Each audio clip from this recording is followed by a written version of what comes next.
This episode of Twin Speaks contains spoilers.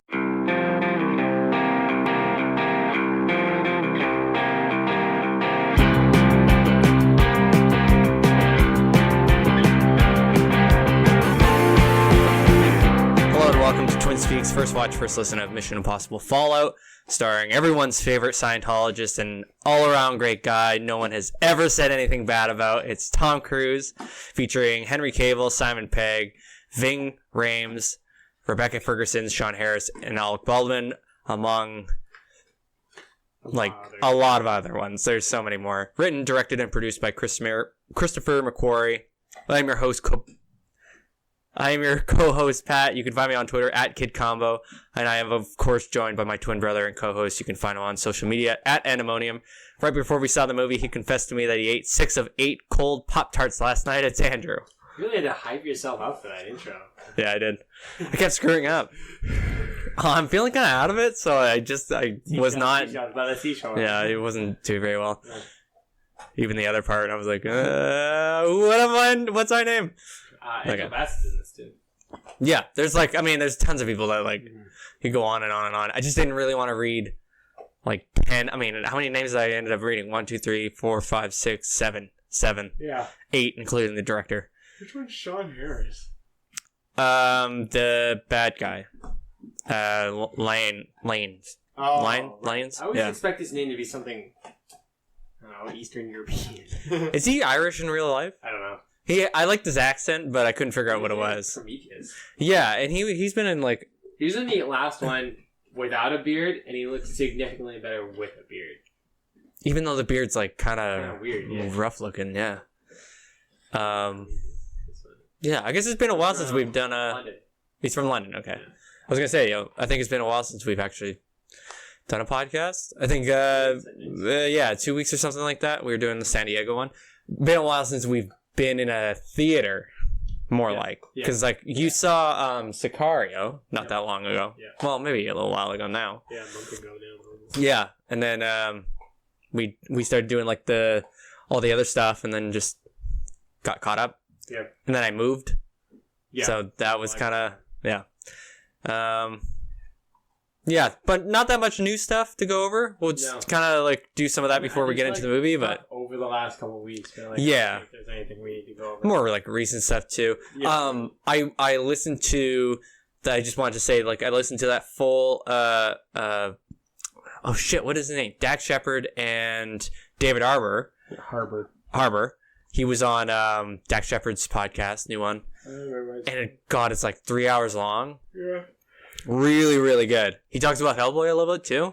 Yeah. So he talks about what kind of movie, and it was cool. He's a really interesting guy, and he talks a lot about his family and what he was doing and in college and stuff, because he went to Dartmouth and which is nuts. Yeah. And he was a guy that had a similar career path to Will Arnett. Yeah, and actually they talk about him a lot too. He fucking touched got canceled. Canceled, yeah. Everything got canceled. So and then it wasn't constantly going show to show or appearance. Yeah, it's the same thing. because he was talking about how he didn't really get his big break until he said Stranger Things, and he said he went into it going I don't know if this is gonna get picked up or if people are ever gonna watch it because it's on Netflix and with millions of other shows that they have. Yeah. I'm just gonna put it all out there and hopefully it does well. I mean, he's 50 now. Yeah, he was talking about on the Mark Maron podcast with him. Is he was saying that they intentionally buried it. Yeah. To make it seem like it was this sweet undiscovered show. Yeah, some Easter egg thing. They knew it was gonna be big, but they didn't know it's such a risk to do. Especially now, but at the time. And I think Stranger Things almost kickstarted that kind of trend of the having the kids in the movie, but then also having very heavy sci-fi, but then very nostalgic 80s influence and bringing that all back and stuff. And so I think without Stranger Things being as popular as it was, the new It wouldn't have been as successful. Oh yeah, true. Yeah. But anyway, so he was talking about like Hellboy. That's cool. It said it's going to be a horror movie, which is cool. Sweet. Yeah. Yeah. Talked a lot about like the origin stuff, which makes me think that like that won't be in the movie. Oh, that's right. Yeah, because he like talked sort of for a while about that. You know, like in the Guillermo del Toro one, like he has like the intro part where he's like, they find the Hellboy and he's like just a little kid, you know, baby thing, and there's like all that, and he was like talking at length for that. So I just makes me think that like that's not gonna be in it. That's fine, because like in the comic that I was reading, the intro part is so like it's bizarre. Like a bunch of Nazi scientists summon a demon, and they summon the demon, but it doesn't show up where they are. It shows up where like this, well, like the group that he's a part of is camping. Yeah. During World War I, II. I think it's the first one. Yeah. World War II's Nazis. As a baby, and then they like take him in and make him part of this team. But like, which is funny, but I don't know. That would be cool to see. Yeah, it would have been cool to see again, at least in a different way. Yeah. Right. Yeah. Anyway, he's talking about like how that's not all of his muscles. Well, yeah, I know. Yeah, which is funny. Well, actually, that's not fair, because I think when he's like, you have an option. Came out, people were like, "Oh my god," because there was videos of him like working out. Oh yeah, and he said that like it was mostly because he wanted to feel strong, so that like when he has to do the stunt stuff, like he's sort of prepared for it. Yeah, it's the same with Ben Affleck. Yeah, but it was funny that they gave him the option, like, well, you can wear a suit and be in the chair for like 3 hours, or be fully makeup in your own body for 12 hours. And he went, fuck that. He's like, I'll just do the suit. Like, I don't care. It's not a knock to my ego. Anyway, it was kind of cool. It's a long one, but it's like pretty interesting. Yeah. And I think that Dax Shepard podcast is pretty cool. He's a talker, so it's good. Yeah, he talks a lot. And he's like kind of a smart, like we were talking. He's like, he has like the aesthetic of being a car guy. Yes. And like the punk guy kind of still carry, and he is like, he like talks about cars and stuff like that. He very much is that what he looks like. Yeah. What you see is what you get. But then he's like really, really smart. Like he sort of talks a lot. Yeah, like a lot of psychology stuff, a lot of philosophy stuff. And it kind of like gets brought up, and he talks about it as if he's like trying to make people figure. Well, I mean, he talks about that in the podcast of him being like, oh, I learned this stuff because I like learning about it, but then I also like going to parties and telling people about it, so I feel smart. Right. So he does it for his own ego. Yeah, in a way, yeah. Right. No, that's fair. I identify with that. Yeah. All right. Well, do you want to get into new stuff? Okay. So, did you hear that? Anyway. Barry Jenkins' new film, If Beale Street Could Talk, based on the James Baldwin novel of the same name, has officially been given a teaser trailer. Director, writer of Moonlight. They even said that, like, in the beginning of the trailer, it says like it has like a small clip, and then it has like from Academy Award winner Barry Jenkins, which is cool. Cool. Features same cinematographer, James Laxton, and same editors of Moonlight. Yeah. So almost the same crew. Apparently he was even writing this screenplay during the same time he had been writing Moonlight. Oh, okay. So like September 2013 or something, he was like working on them sort of simultaneously. Anyway, teaser's only like a minute long, but it looks fucking like magnificent. It's so beautifully shot. Very nice looking trailer. Like the lighting in it is so amazing. Like it's them walking down the streets, and even like in the daytime, lighttime portraits, like this is the close-ups. Of their faces. Yeah, that is like looks just really cool. And I've read one thing by James Baldwin a while ago, and I can't remember what it was, but I hadn't actually read this novel at all. But James Baldwin's a super important person, especially right now. Yeah. And sort of like the political climate that we're sort of going through, and like the oppression of Black people and African American people. Like it's really interesting to have this movie come out now. Obviously, perfect timing. Yeah. So anyway, it looks really, really cool. I don't know what the release date was. I didn't see. It's probably like end of the year or something. Done, it did look done, yeah. So I'm thinking like December, late November, get it in for award season kind of thing. Same sort of deal. Yeah, that looks cool. Netflix has acquired the rights for George Orwell's Animal Farm, with Andy Serkis set to direct, and then his good buddy Matt Reeves set to produce. That's funny. Yeah. I like that, though. Like, has he directed anything before? That Mowgli one. Remember there was 2 Mowgli movies, and he came out with the other one. It's not out yet, though. No, and Netflix got it. So obviously, like, sort of, maybe they've started, like, for what? The Mowgli one? Yeah. Yeah, I did too. It didn't look terrible. No. I mean, it'll be interesting to see, but, because I don't really know what his sort of directing credentials, other than being very heavily involved with, you know, the motion capture stuff. No, it'll be cool. Yeah, this would be weird. Animal Farms, again, like it's like a perfect sort of political climate book, like perfect time for it too. Yeah, I think it could be transferred well. I don't know. Good at any time. Oh, sure. Yeah, I guess. Maybe that's just George Orwell too. Is that like this, especially with some of like the Soviet Union themes in this book? Is that like I think it fits well with that, but having said that, like it would fit well at any time because like that happens all the fucking time. Something to be cognizant of all the time. Yeah, just constantly ongoing. Yeah, cool. Yeah, I mean, I don't know how well that would translate. Yeah, I was thinking that too because it seems like that would be a book fit to screen from someone who maybe has like more experience. I don't know. Like I obviously like I'm just assuming that he's not capable of it, but based on the fact that they did Mowgli with the animals in it, like that'll be the same. Yeah, I guess so. I don't know. It'll be. I've never read this book. I'm just not looking. Oh, it's not with animals. No, I don't. Well, you just said animals. Yeah, it says young pigs. Like it's talking about animals. But yeah, but I don't think in the same way as Mowgli.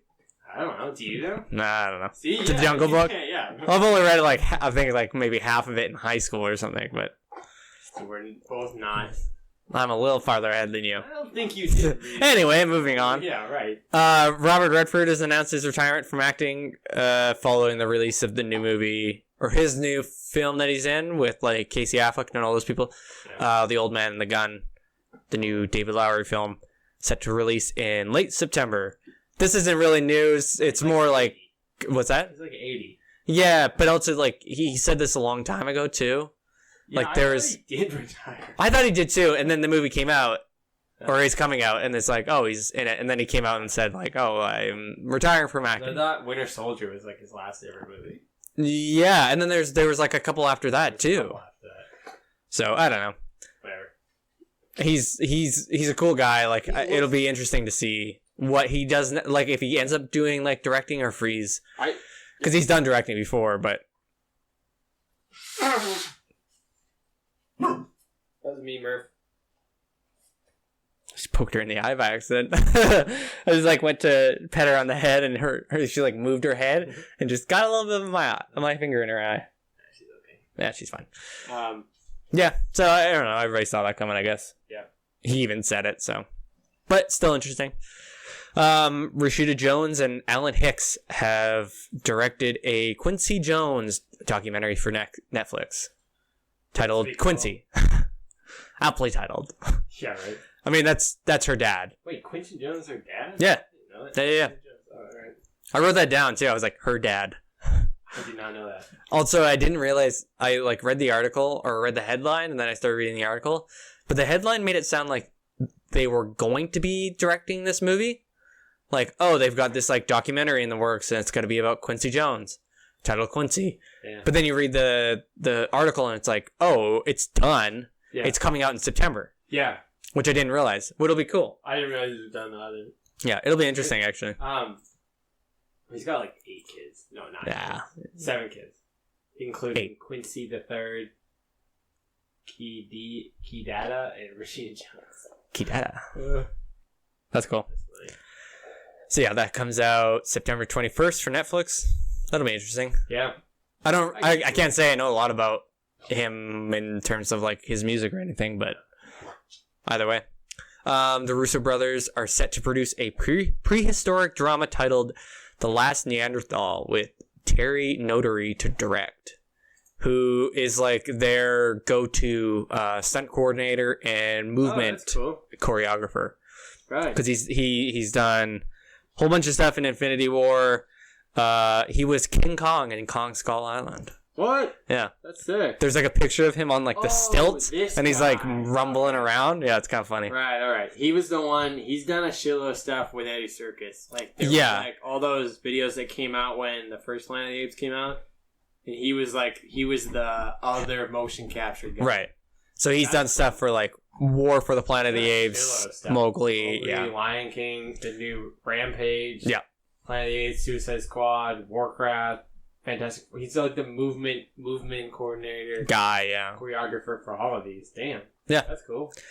Oh, I like him. So they're producing it. He acted in Planet of the Apes too. I didn't really recognize the two writers who like they signed on for it, or they picked up a script. I don't really recognize who they were, and to be honest, like him being a director, it's the same sort of thing with like Andy Serkis being the director. Yeah. You don't really... It's like, okay, I guess it'll go okay. But if they're... Because Matt Reeves is producing for that one, and then the Russo brothers... Because they're producing, they're probably... A little hands-on, too. Yeah, exactly. Sure. Halloween will be rated R for horror, violence, bloody images, language, brief drug use, and nudity. So, like, what you would expect. Yeah. Which is confirming that it's going to be the Halloween, playing in that same sort of role. That's cool, though. Yeah. So speaking of Mission Impossible, Rebecca Ferguson has joined Ewan McGregor in the Shining sequel titled Dr. Sleep, and she's going to be playing the villain. Yeah. Whose name is Rose the Hat. So wait, she's like leader of some clan. How is this tied to The Shining? I don't know, because like even the book came out in 2013. Dr. Sleep. Dr. Sleep, yeah, which is the actual book by Stephen King. Oh. Yeah. So it's like the direct sequel, but he like wrote it significantly after. Oh, but it is the technical, like it is the sequel. Yeah, so it's like it'll be the sequel movie as well as the sequel book. Like it's already out. Yeah. So I don't know. I mean, I'm excited anyway because like Ewan McGregor will be in it, and Rebecca Ferguson's a great actor as well. Yeah. So. Well, she's in the new Men in Black too. Yeah, so then she also signed a separate deal to join Chris Hemsworth and Tessa Thompson in the new Men in Black spin-off / sequel. I'm excited for that. Yeah. Yeah, I'm it'll be glad that the two of them yeah reuniting after Ragnarok, but like they'll be the new J and K, which would be sweet. Yeah, so that'll be kind of interesting too. And she's supposed to be Rebecca Ferguson's supposed to be one of the leads as well. Like Zed? It must be in like some capacity like that. Yeah. But, it'll be kind of neat. It's cool to see her in more stuff other than like Mission Impossible. Because I can't really think of anything else. Really, I feel like it's only the last... maybe I feel like I'm just being maybe just dumb towards this, but like I feel like she has only really been in those two Mission Impossible movies. Yeah, maybe. I can't... did you find something? Rogue Nation. Oh, yeah. Okay. This one. Yeah. She was in Life? Oh, yeah. All right. Oh. And then, Greatest Showman. Okay. Snowman. It's a snowman, yeah. Silly policeman. Yeah, so she hasn't been in like a ton of stuff. It's kind of been 1 or 2 a year. So it's cool to see her getting more sort of, not mainstream, I guess, but like, mainstream. Yeah. Mainstream bigger stuff. Yeah, bigger stuff. Cool. Yeah, I like her. Yeah. I'm excited for both of those. Yep. Shining is a classic, so it'd be cool to see. Yeah, it's one of these things where like, should they have touched it? Yeah. Well, at the time because of the era, or did it work well because of director? Like X, Y. Yeah, exactly. Like there's so many other reasons. Like, yeah. So if they do this again, it's got to be good. McGregor's in it. She's in it. So they're two really great actors. Yeah. Like, you need a couple other. I think there was someone else who got signed up for it, but I can't remember what their name. I only saw it in one article, so I didn't bother putting it down. Yeah, so that'll be cool. 2020. Yeah, so it doesn't come out for like a couple of years, I think. I don't even think they've started filming, obviously. Moving on, I guess. Kraven the Hunter movie has signed the Equalizer writer Richard Wenk. They looked which is just go like, I guess that's fine. No, it didn't do No, I know, but yeah, like but, like, Sony being Sony, being like, oh, this looks great. Like Sony just doesn't. Sony has no idea what people want. Nah. And like Kraven the Hunter, in his current form, is a cool character. Not work. Yeah. In any movie. No. Like especially in like climbing it up today. Like it's kind of racially insensitive. Oh yeah, big time. Super big stereotype. Yeah, big time. He's white and he's just like your classic colonizer. Yeah. So like. Yeah, she came right up to you for some reason. She like gave herself a shake. But yeah, I don't think that. I think this is kind of something that they should have just left alone and like go do a different one. No, thank you. Yeah, like there's so many other. No, you gotta stay down. Get out of here. So many other movies that they could have picked or characters they could have picked. Yeah. And they decided to go with the one that like would never work in its own movie. It just seems weird. Like it doesn't work. Like, yeah, put him in as like a side villain, but even then, have him show up at some point. Tone him down. Yeah, I just feel like there could have been like at least a handful of different gross, Andrew. There could have been like a handful of different villains that they could have picked, but for some reason they picked like the most racist, the most like insensitive character that they could have picked. I don't know. Like Sony just Venom was a good choice. Yeah. Go more in that direction. Like we've been talked about for like the last 3 podcasts. Anytime Venom comes up, it's like let's do Carnage, let's do the Life one. Venom like at least has Anti-Venom. Anti-Venom, that's it. Venom has enough background, like resources and stuff. Sure. There's enough there to supply him with his own movie. Yeah, totally. And like you even have like a couple different routes. You can make him more Carnage-like because he wasn't like that, or you can make him more Agent Venom, where he's the guy with him has more control over them than Venom did. Yeah, who's a great character as well. Yeah, and then they're on their own, but to do like a Kraven the Hunter, it doesn't make sense. But I guess like, are we that surprised? No. Because like it would be interesting if he was the villain. Yep. In the movie, because and maybe he will. So maybe he'll end up being the villain. You know, maybe it was like if it was like Spider-Man versus Kraven the Hunter, and he's like doing all this really really bad stuff, and like Spider-Man has to take care of it. But the fact that it's called Kraven the Hunter makes me think that it's like Venom, where it's going to be the focus of the movie. He's not even like he's not so much the protagonist, but the main character. You're going to follow this person around, but not like him. Yeah, it's like they're setting it up to the like the anti-hero, but like they picked like the wrong person to do it. Yeah, stupid. Anyway, that's kind of it to news. I'm sure there's lots of other stuff, but there wasn't like a whole lot of big stuff from like the last week. We did see the Venom trailer. We spent a lot of time doing news for like the last 2 as well. Yeah. Covered a lot of stuff. But yeah, there's a Venom trailer too. That's fine. Let's get into it. Cool. So Mission Impossible Fallout, starring Tom Cruise, Henry Cavill, Simon Pegg, Rebecca Ferguson, Sean Harris, Alec Baldwin, directed by Christopher McQuarrie. I think this is the 6th one. Yeah. I think this is the 6th movie in the Mission Impossible series. Yeah. I think so. No. I remember reading it at some point, but anyway.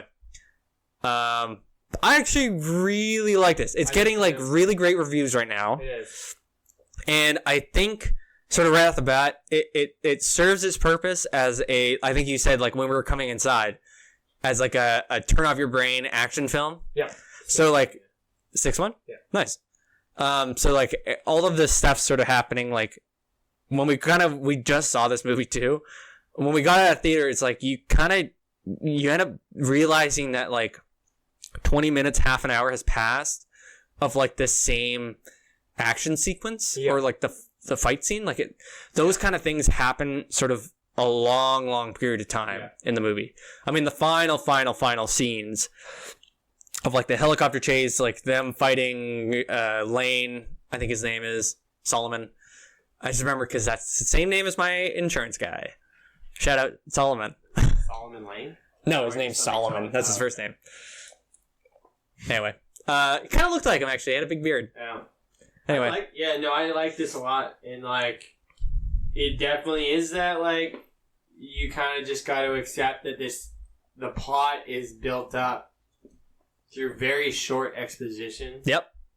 Through like clips that they play, and like I don't think that like is bad. I think it works well because of how the movie is. Sure. But you kind of have to accept that the movie is just going to be one long running action sequence, and it works. Yeah, pun like, so not intended, because like literally he's running through the entire movie. Like literally, like, and even with that Halo jump, like the time before that, there's like a small amount of dialogue between Alec Baldwin and Tom Cruise, Alec Baldwin, Angela Bassett, and then Henry Cavill and Tom Cruise. And as soon in the as that plane, ends, that's it. Like you're off. Like they jump right into it because they like fall through the sky, land on that thing, boom, boom, boom, and like there's actually points in where they're in that party scene in that building where they're talking to each other, but you can't hear them because like the music's so loud, which I thought was really funny because it's sort of like it was like a weird way to set up the dialogue in the movie. Like, you're not gonna hear a lot of shit. Yeah, like that's just the way that this movie's gonna happen. And then when they get into the bathroom and then, like, they start, like, kicking the shit out of that guy. Yeah. Or he kicks the shit out of them, I guess. He pretty much kicks the shit out of them, yeah. Like, no dialogue. Nope. She shows up. Rebecca Ferguson shows up. There's, like, a tiny bit of dialogue. Very, very small, yeah. Like, and I think with the dialogue, too, is that some of it's not great dialogue. Yeah. The writing's not great in this movie, but it works because of what type of movie it is. So you can't get into a long conversation in this movie. It has to be short. It has to be kind of cheesy. It has to be colloquial because of just the way that the movie kind of. That's how it operates. By. Yeah. Yeah. It's a 2.5 hour movie, but it really does run at a clip. Like it's quick. Yeah. So like it. In that sense, like I don't, and it's written by him, Christopher McQuarrie. I think, like writing wise, it's not great, but and that's the thing. Like that kind of goes back to us saying it's a great turn off your brain action movie. Yeah. Because really, like if you want sort of the cliche, colloquial, like dialogue, Tom Cruise has his entire everything that comes out of his mouth. Actually, minus like the helicopter part. Yeah. Every other part is just like, everything that you've heard in every single action movie before. I did notice that like some of the other characters would have more sort of like a little bit more character, a little bit more interesting things to say that were sort of like a little bit making fun of him being colloquial or I think a lot cliche. Of the characters are very self-aware of the character that Tom Cruise is. They're like, look at this guy. He's the fucking action star over here. Fucking crazy. Because like, what's her face? The woman, the sister there, that's the meetup person. What was her character name? White Widow. White Widow. Yes, sorry. She kind of like makes fun of him, like that. Her part of her dialogue is about how he's as ugly as it gets, and she's like, as ugly as it gets. Yeah, breathing through my nose, going like, what the fuck? Yeah, who writes this? But it's just like he's a guy that doesn't know what he's doing in a situation that he has no idea how to get out of. Yeah. So he's assuming a personality that he has no idea who it is. Yeah. So like again, the cheesiness works because of the way that movie meanders. Like like he assumes the identity of this John Lark. He doesn't know who it is. So he goes like, okay, well maybe he'll talk like this. Yeah. Because like she has no idea. So she's like, all right, I guess he talks like this. Like so he like goes into ultimate badass mode and just. And I think this movie is so similar to Sicario. I'm not gonna like spoil anything, but like Sicario and this movie have a lot of action. Like it's action, action, action. You have a lot of good actors in Sicario, right? But the writing is so short and takes a lot of the same like routes where it's like not necessarily as cheesy as this, because I think this needs to fit into being a Mission Impossible movie, where Sicario is like a smart movie. The second one isn't as smart, I think, as the first one, but it's a similar like when they're talking, it's short. You get the exposition, and then they go and do. Yeah, it's to set up the action. Yeah, and that's what this movie does. Yeah, I think so as well. Like, anytime anybody's talking, immediately following that little clip of them talking, you can expect sort of action for at least 20 minutes straight. Yeah. Like, I think we go from, like you said, the Halo jump, them landing in the thing, fighting the guy. Then they talk for a tiny bit. They talk for a bit when they meet the White Widow. Yep. And then action. Yeah. Trying to get out. And then they get out. And then they get out. And then they talk about what the plan is. But and to our point, in between talking about the plan, there's action. So like he sees it's like his vision of shooting the police officers. Yeah. And he's going like, oh, that's not gonna work. But like even in then, the talking is to set up sort of like the full combat, full guns, full people slamming into stuff. Yeah. I liked it though. Like I think I like that. Oh, and I think it does a great job. Like that works to its benefit. I think it does that perfectly. With the helicopter scene, I like that. It was kind of like almost jarring how different the dialogue was. Yeah, it was. Like it's funny, but it's also more like refreshing at how like frantic it was. Ominous seemed. Yeah. Yeah, like when he goes like, "Yeah, I'm here, you prick." And, yeah. Like you don't expect Tom Cruise to say stuff like that. You don't expect to hear him say like shit. Yeah. He says Jesus at one point. Yeah. He says what was the other one? He says like shit a bunch of times. Yeah, when like when Henry Cavill like gets up the gun and starts shooting at him and he's like surprised. Yeah. Oh my god, he has a gun. He's like Jesus or something. Yeah. He like flies away, but like realistically, what did he expect? That he was just gonna fly next to him for like it's just funny that he like the next 15 minutes or something. Henry Cavill's like, oh my god, he's over there, and then he like he's just like, pulls. He's trying to ram us. He just that son of a bitch. Yeah. And then he just pulls out this massive gun, so funny. And I was like, oh my god, what the hell comic is this? Like, yeah, right. He's like, well, and then he just like, leans back. Time to shoot some bullets. Yeah, it's like I love the idea, or they were using like tracers in that. It made it way more like visually interesting. Yeah, it was like just, not just them shooting, satisfying too. You're kind of just going, all right, yeah. He's like firing at him. Yeah, like you can see it. I think he's like getting frustrated because he can't shoot around the tail thing, so he keeps like shooting to the side. The helicopter guy's whipping him around too, so he keeps like falling in and out of the helicopter. Yeah, Henry Cavill starts yelling at the helicopter, his own helicopter driver. I think. Like, do you think actors are, like, more motivated to do their own stunts in scenes like that? Because, like, I don't think Henry Cavill is especially known for being... A stunt guy? A stunt guy. Like, I know he has, like, some background in, like, martial arts and, like... Yeah, and brothers are all cops / army, but, like... Well, I'd assume that he's done stuff in Superman. Yeah, but there's not a lot that needs... It's mostly him going, like, arms up! Yeah, and then them, like CGIing him flying. Like, one punch. Yeah. Which is, like, exactly the reason I don't like Superman, but whatever. Okay. Yeah, stuff like that. And, like, so, like, when he does the helicopter stuff, it all looks like him. Like, when he's totally. Rolling the helicopter, it's him that's getting bounced around it. Yeah. Which is and you can see, like, him bracing himself, trying to grab onto stuff, and so Tom Cruise doing the same thing. Yeah, I wonder if he's more motivated to do that stuff when he sees what Tom Cruise does, because, like... Oh, I see what you're saying. Yeah, maybe. That would make sense, right? He sees that he's he's going hands-on. His life on the line, basically. Like, and he breaks his foot in that movie. Yeah.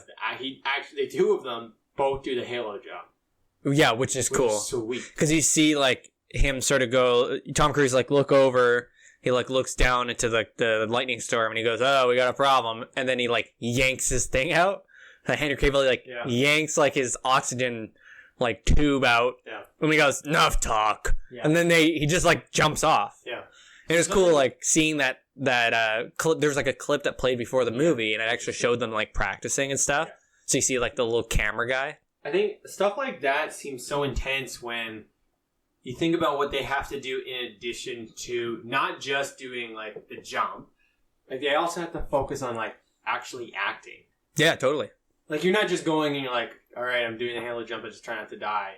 No, he's got to actually physically act. He's got to be, like he's struggling. You know, to pretend like Tom Cruise and Yeah, exactly. So, like, during the helicopter stuff, he has to actually act And like maybe that's where some of those lines come from. Yeah, because they just whip him around in a helicopter and they go like, okay, like we'll just keep in whatever the fuck he says. Yeah, and that's what you and I kind of said when we came out of the movie is like, oh, I wonder if even they had like lines, because I don't think there was really any. I think it was all improv, them just like reacting to sort of what was happening, and that's why you sort of get Tom Cruise saying shit a whole bunch of times and like swearing and stuff. Honestly, it was like one of my favorite parts of the movie was like hearing him going shit. Yeah. And then hearing Henry Cavill go, that son of a bitch is trying to ram us. There was like a bunch of lines Henry Cavill delivers, and I think like what throws me off sometimes is I still hear him with a British accent. Sure, yeah. And I'm like, I don't know what movie or recent. Even though like, interviews and stuff, his American accent's fantastic. Well, you think about like the movies that he's done where he's had to do American accents. Superman, yeah, Man from U.N.C.L.E., sure, and this. Oh yeah, I forgot Man of U.N.C.L.E. He's American. He's American on all of those. Yeah.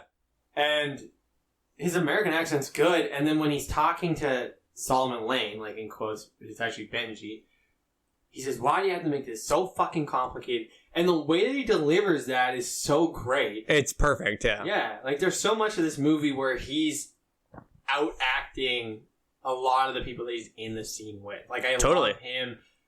But, like, what's funny, there's so many times where Tom Cruise in a scene with somebody and you're like, this person looks like an actor. Tom Cruise looks like, I don't know, like something mythical maybe. Like maybe that's just what he has around him now. Instead of like he's Tom Cruise type thing. Now he has sort of this aura that he's like always projecting. It's jarring with him when he's in a scene with somebody else that isn't. Yeah. So like when you see him with Henry Cavill, you see him with Alec Baldwin, you see him with even Rebecca Ferguson, who is more maybe like fitting as far as like looks. To be like his parallel, yeah. Exactly. Well, to your point, though, there's like the one scene that I kind of thought was a little strange was there's a part where they're driving up to that camp near the end of the movie, and they're like all four of them are in this like little Land Rover, and Tom Cruise is driving, but he looks moves the wheel. Yeah, well, he like barely moves the wheel, but then he looks miniature. Yeah, he does. I don't know if you know, like he's just sort of like the steering wheel comes up to like his chin. Yeah. And then you have Rebecca Ferguson next to him, who's like significantly bigger than him. Yeah. And she's like sitting like just sort of normally next to him. That's always something that they like. They obviously control very particularly, yeah. And something that I think they did control less was scenes where Henry Cavill is in with him, because Henry Cavill's supposed to be like they literally call him the Hammer. Yeah, the Hammer. And Tom Cruise is supposed to be like smaller and more precise. Yeah. So I think they play up the fact that Henry Cavill is like a giant in this movie. There's times where like you see him and you're like, is he really that big? Like he's kind of hulking a lot of There'll be like a wide shot. Yeah. And it'll have sort of like all the, the henchmen. There's like the scene I'm thinking of in the mansion. Yeah. Where they drive up and he's like telling him the plan. And Henry Cavill's sort of standing kind of to the side. Yeah. But the way that he's standing, his arms. Guy in that room? Yeah, and his some big guys in that room. Well, I mean, even the brother, the guy with the funny ears, is like tall. There was all the other henchmen were huge. Yeah, like Henry Cavill walks in, he's the biggest dude. And his arms just kind of like dangle next to his they're just sort of like propped out of his chest. Like it's just he just has like he's a very large man. Planet Fitness commercial where it's like I put things up and put them down. He kind of looks like that. Like that guy. Yeah. One thing. Apparently, like, the writer, and, like, so Chris McQuarrie, when they were talking about Henry Cavill's character, Henry Cavill suggested the mustache. Oh. And then they went with it. Weird. It was never part of the character. Like, it was never, like, in, like, the character description. Like, he has a mustache and, like, a permanent 5 o'clock shadow. That was something he suggested. So, like, with all this stuff with Justice Superman, yeah. Is that, like... He fucked himself there? Yeah. Like that's bizarre. I thought it was so funny. That's kind of strange. It's funny, like him having the mustache almost suited the character, I thought. Maybe it like made him more tough. It made him just look like he had more control, I guess. I don't know. But it was suiting, yeah. Did you think the reveal that he was the bad guy all along was... I don't know if it was surprising. I think what was surprising was maybe the way that they did it. Yeah. I wasn't expecting it to be Benji. I kind of expected something weird like that. Yeah, because like you see him sort of get out. That was what I was expecting. Totally. When they said it was like the mask and he like takes off his mask. I'm like, yeah, I guess I should have seen that coming, but like I was still always, like frustrated with myself. Yeah. I didn't see it coming because like the entire thing is like you see him put on the mask, and then you see them like sitting in opposite chairs, and then they see that guy get out of the chair. But then when they show the camera too after. Like, he's staring at the camera, and he's just sitting there. You're going, like, something's weird about this. Yeah, like you don't see anybody. In that room, yeah. I liked it. I get it. Like, I didn't expect him to be the guy that wrote the manifesto type thing, but, like... Yeah. I think it was neat. I was expecting... I was just frustrated that I didn't get it. Yeah, and I guess, like, that's part of, like, the action movie trope, too. Yes, is, like, Solomon... Has to be a twist. Some sort of twist. Yeah. Because, like, Solomon Lane kind of fit that. He had the aesthetic of like a crazy guy who's like, released smallpox on people, tries to set off a nuclear bomb. He looked unhinged. He looked crazy. He spoke kind of crazily. Yeah. That fight scene with him was really great. Which fight scene? Where he's fighting Rebecca Ferguson and Simon Pegg. I was like, oh man, like he's really like packing a punch when he was like fighting the two of them. To be like the secret agent guy, right? Yeah. He's supposed to have that background. So, like, him and Rebecca Ferguson were, like, toe-to-toe, but then you see him fighting Simon Pegg, and you're like, yeah, he's gonna kick the shit out of him. Yeah, because Simon Pegg, like, in all these movies, he sucks at it. Simon Pegg as a character. Yeah. He just plays himself. Which was... He's making jokes. I'm like, how is this guy on the team when he's, like, auto-rotating the screen? I'm like, come on, man. Like, also, they made way too many jokes about left versus rights. How they keep screwing them up. Oh, yeah. He does it. Yeah, and then, true. Vin Rames does it, and then Simon Pegg almost does it again with the clock counterclockwise. Yeah. So many times where they just like... It was like, these are like... It's kind of weird that you guys are throwing this in. You just make they're supposed to be like seem dumber. Super smart special operatives, and they like fucking that up. Oh, that seems weird.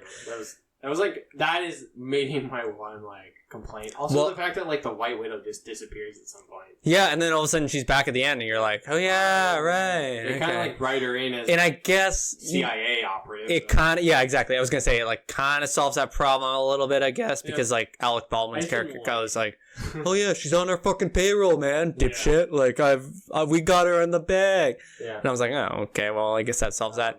I thought. Yeah, I thought Alec Baldwin, there's like that scene where he's giving like this very like passionate dialogue, and I was like, damn, and I think you said this after the movie, this guy is like far and above all actors in this movie. Like just from that one scene. Angela Bassett might be like far as known for her acting, same with Tom Cruise, but like Angela Bassett might be a close second, but like he is the only one that actually gets a chance to like let loose a little bit. Sure. And it's great. Yeah. Like, it's so great. He's intense. He's like argumentative. Like there's so much great stuff, and he like nobody really comes close. Like nobody really even like talks back to him about it. Like a couple of the other characters do, and he just immediately snaps them down. Well, and Angela Bassett really didn't get any reins to go anywhere. She had these like very short like, cliche lines, and that's all she had. Just like a guest star in this movie. Yeah, it was cool to see her. Which is fine because I think that works for her character. Sure, yeah, she's like a high up CIA guy person. Yeah, but yeah, you're right. Like Alec Baldwin was like that piece of dialogue was great. But go back to what you said about Simon Pegg. I thought he was like the worst actor. Character out of all of them. Yeah. I kind of thought he served no purpose other than like he was just kind of like he was the comedic, I guess, but then he wasn't really that funny. Like he didn't really do anything super interesting. No. I think my thing is that I like him, but I didn't necessarily love the character. Yeah.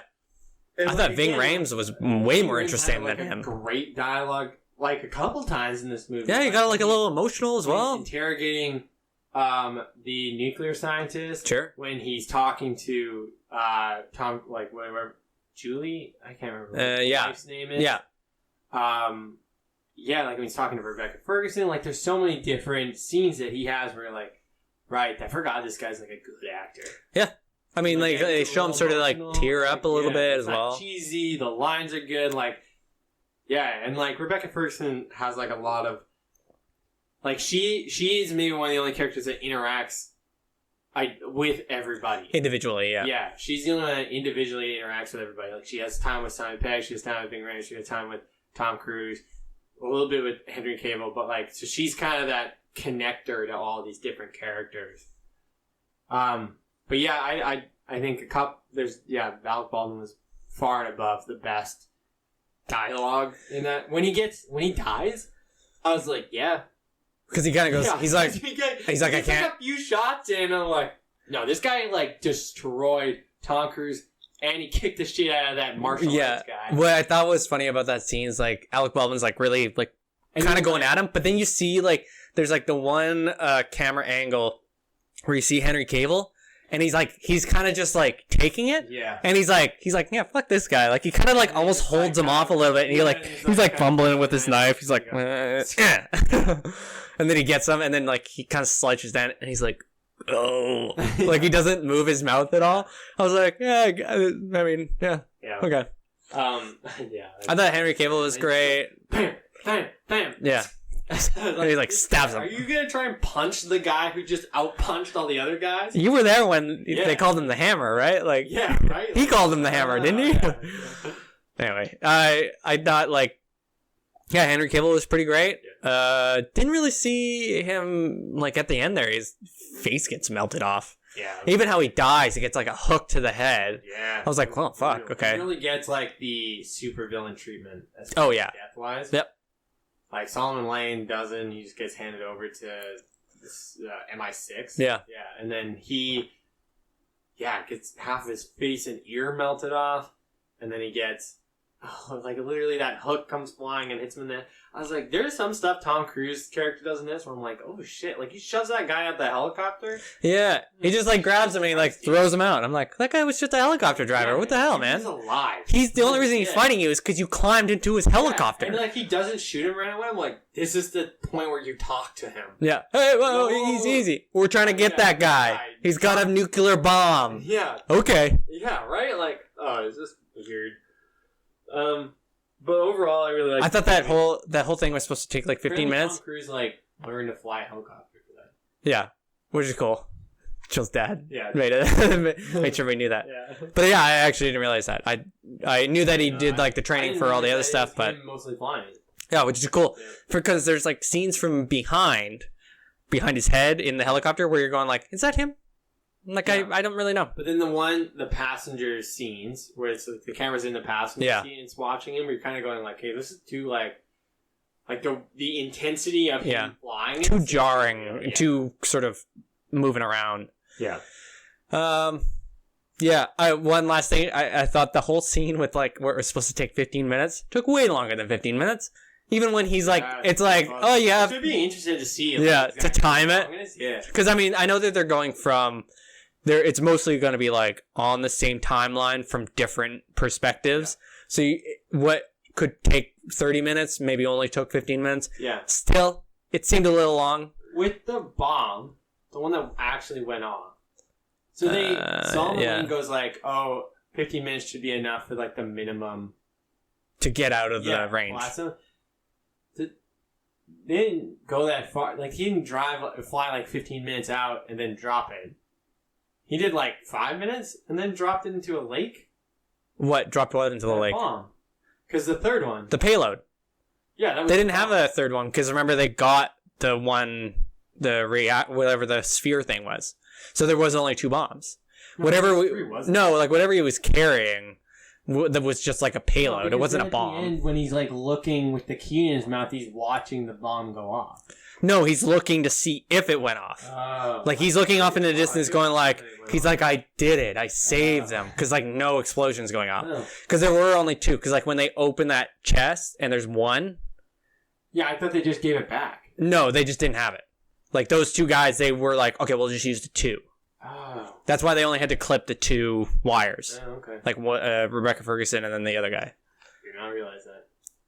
So yeah, when he was dragging the payload, I thought he was like worried that it was the bomb. Remember, he was like dragging against the trees. Oh yeah, I think he was more like, "What the hell is this drag?" And then he like goes up and he's gonna like drop it on them. That was the third bomb. Anyways, that makes more sense. Yeah, but then like him climbing up the mountain, I was like, "That's a really cool shot," but like he should really be in a more because he kind of like he watches it and he watches them die and he's kind of going like, "What a way to die!" And then he's like. Oh shit, I gotta get up there. Okay, I guess I'll climb it. It's like 30 seconds and he's like... 15 seconds or something, yeah. I know, there was no hurry. But he did just like fight that guy, fell through a helicopter. But it's like powered through. Millions of people are gonna die. or thousands of people. Like, go up a little higher. Yeah. Wow. Faster. 2/3 of the world. Yeah, right. 1/3 of the world, yeah. Anyway, what would you... say, we haven't done that rating. Yeah, 5 out of 7, rather? 7, yeah. 6 out of 7. I really liked it. Nice. I liked it. I liked the last Mission Impossible, and this one was good, too. I think I'll agree. I think I'll go 6 out of 7 as well, because, like everything we said, like, dialogue was, like, cheesy. You knew what you were getting. Yeah. But it also kind of made fun of itself. I think the dialogue was cheesy, but it was better than I was anticipating. Yeah, and self-aware. Yes, exactly. And I think in the way that it was self-aware, shit, I had an idea here and I forgot what it was. But I think all I was going to say is that you knew what you were getting with an action movie. It was, now I remember. It felt okay to laugh. Yeah. It felt good it felt fine. Like we were in the theater and like we would kind of look at each other and scoff. Yeah. But then it felt like everybody else was like doing the same thing. People were going like, oh no. And I think the parts where we did do that, it was intentional. Sure, yeah. It felt like, it didn't feel like, oh, why is this funny? Like, it shouldn't be funny. This is pretty stupid. There were times when it was funny where you're going, and it seemed like it knew that it was going to be dumb.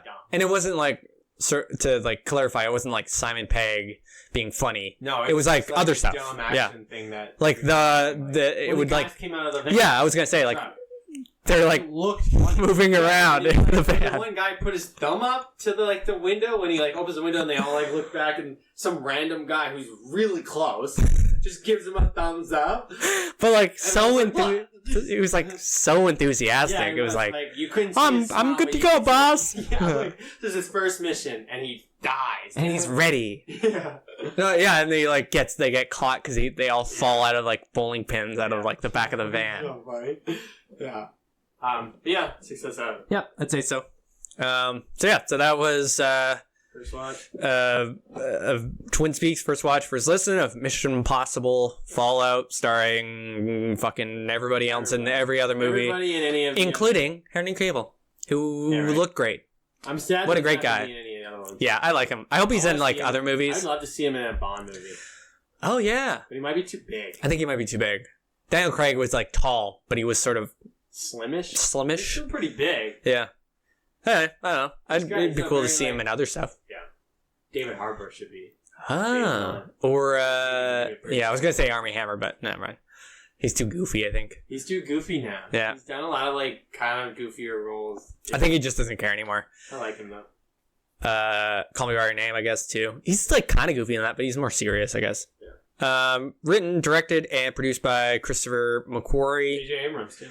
And produced by J.J. Abrams. Yeah, you can kind of see. His name. Oh yeah, last thing I guess it might be too late, but a lot of really great shots. Yeah. There was a lot of really nice like lighting shots, a lot of really cool cinematography. A lot of those reminded me of a J.J. Abrams. Sure, yeah. Minus the lens flare or whatever he calls it. I don't think the last Mission Impossible had that. I think you're right. Anyway, if you made it this far, thanks. Thank you. Oh, get us on TwinSpeaks _ at TwinSpeaks _ on Twitter. I'm at Kid Combo on Twitter. Andrew is at Anemonium. Find us there if you want. Yeah. Cool. Send us Pop-Tarts. Yes, Pop-Tarts. Sponsor us. We should get some sponsors. Anyway, thank you.